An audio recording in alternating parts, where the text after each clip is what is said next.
श्री गुरुदेव भगवान की जय। श्रीमद् भगवद गीता के 10वें अध्याय में श्री भगवान ने प्रथम श्लोक से सुनने का आदेश दिया। मैं पुनः हित की कामना से तुम्हें उपदेश करता हूँ, इसे सुनो। तो 2 श्लोक में से मैं संक्षेप से विभूति योग का वर्णन किया भगवान ने, और 4, 5, 6 में कहते हैं कि जो भी हो रहा है और जो भी कुछ भी है सब मेरा ही है, मैं ही हूँ। शरीर पंचभौतिक होते हुए भी मैं मेरा मान लेते हैं। शरीर में प्रत्येक अंग प्रत्यंग व सभी भाव उसी के दिए हुए हैं। जो भी है सब उसी का दिया हुआ है। बुद्धि ज्ञान में सम्मोहा, अहिंसा आदि 20 बातें बताई इसमें। 4, 5वें श्लोक में 20 बातें बताई हैं।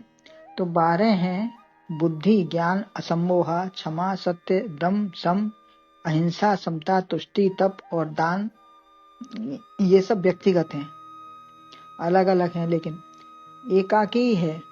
भौतिक बातों का ज्ञान बुद्धि से होता है और विवेक पूर्वक जो है वो ज्ञान है, जो विवेक से होता है वो ज्ञान है। सम्मोहा, शरीर को पंच भौतिक न मानकर मैं मेरा मानना, ये सम्मोह है। और परमात्मा का मानना, ये असम्मोह है। क्षमा है, शक्ति रहते हुए भी किसी के विरुद्ध कुछ न करना, किसी की भी गलती को क्षमा करना। और सत्य है, जैसा देखे सुने समझे सत्य हितकारी बोलना और सत्य स्वरूप परमात्मा से एक हो जाना। इंद्रियों को विषयों से बचाना दम, मन को शांत रखना सम है। बचा लेना और मन को शांत रखना और विषयों से बचा लेना, ये सम है। मन वाणी कर्म से दुख न देना, ये अहिंसा है। छोटे बड़े सभी विरुद्ध बातों को मन से त्याग करना, कुछ भी हो सबको मन से त्याग करना कि जो हो रहा है होने दो। सब परमात्मा में स्थिरता, सम परमात्मा में स्थिरता हो, विषमता निकल जाना, ये समता है। तुष्टि, जो भी मिला है उसमें असंतोष न करना। और तप है, इंद्रियों के द्वारा जो भी मिले इंद्रियों को विषयों से बचाना। जो भी मिला है उसमें संतोष करना और विषयों से बचाना। भोजन, व्रत या शरीर, वाणी, मन किसी से भी कष्ट सहना पड़े तो धार्मिक भावना से या मन से कहीं भी कोई कष्ट आ जाता है तो वो तप के आधार पर शांत रहें। दान है, हृदय के उद्गार या सद्भावना से देना ही देना है। आवश्यकता से देना भी दान है, लेकिन सबकी हम पूर्ति तो नहीं कर सकते, अतः सहयोग, प्रेम और हित कामना से दें। अपना अधिकार छोड़कर दूसरे को सौंप देना ही दान है। अपना अधिकार हम छोड़ेंगे तभी किसी को दे पाएंगे।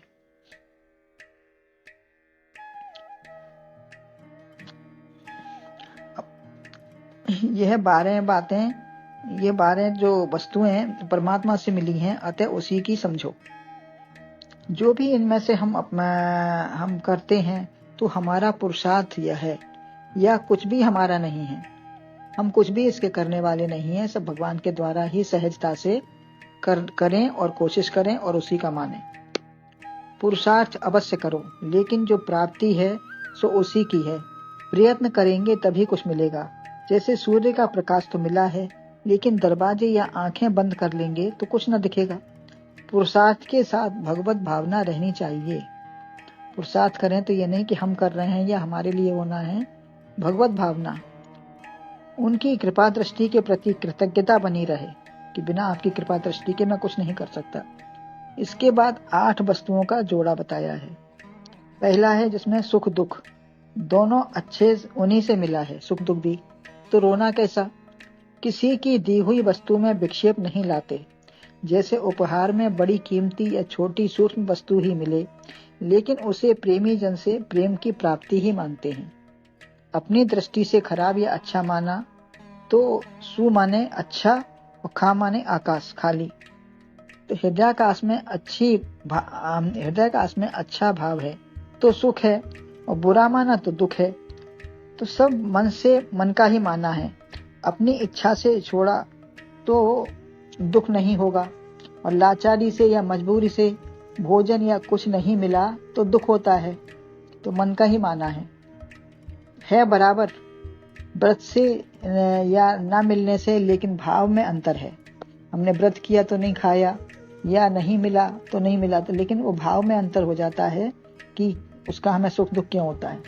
जैसे एक के कपड़े गंगा में बह गए तो दुख हुआ, दूसरी जल्दी जल्दी में छोड़कर चली आई तो भी उनको कुछ नहीं, तो पश्चाताप हुआ कि छूट गए, और तीसरे ने उसको प्रसन्नता से, किसी गरीब को प्रसन्नता से दे दिए, तो ये दान है, तुष्टि है, प्रसन्नता है उसको। तो छोड़कर आया उसे पश्चाताप है, तीसरी को दुख है। बात एक ही है, लेकिन हृदय की भावना में अंतर है।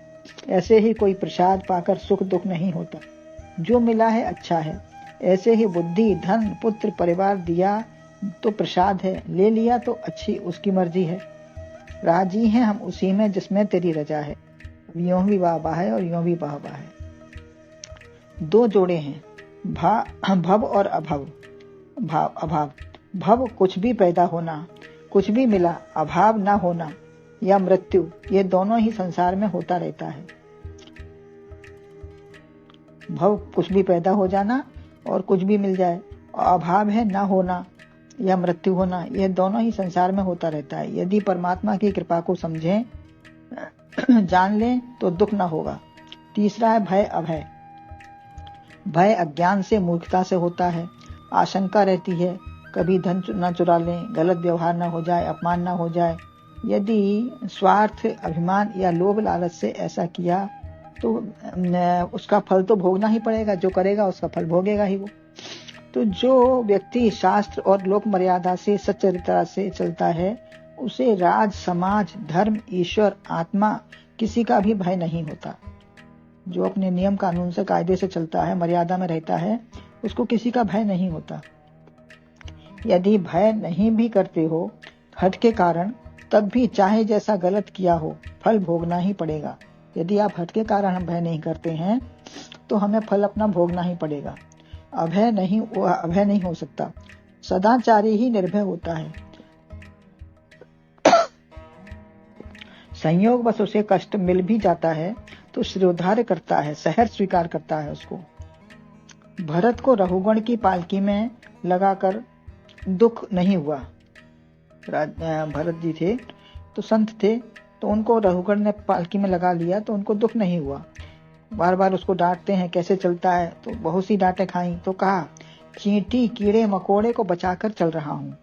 न कोई राजा है न कीड़ा मकोड़ा है, कोई कुछ भी नहीं है, सब एक ही उसी की संतान है। वहां भय नहीं है उनको। गलत करने वाले को भय रहता ही है।